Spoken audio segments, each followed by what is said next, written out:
Kami ang The Good Boys! Ako honestly masama loob dahil Bakit? wala naman kasi Bakit masama loob mo? Hindi ko ba masaya nagkita-kita tayo ulit? masaya. Oh, masaya. Eh kasi siya yung leader eh.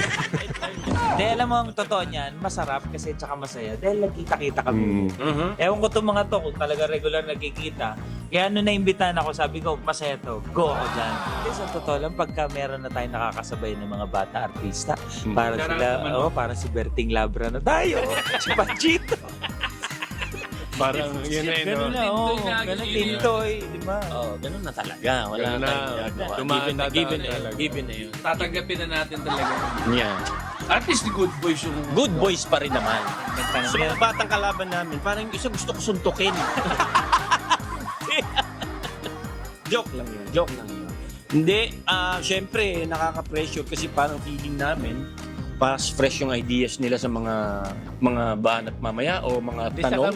Pero, mga millennial to. Eh. Millennial. Baka yung mga millennials to. sagot na usual na tinatanong o Oo, sinesurvey, baka. mga millennial na rin yung sagot. Pero updated naman si Benji. I know, right? Ang hirap pagpawala ng joke, baka biglang, ganun lang yun. Oh, ganun naman lang.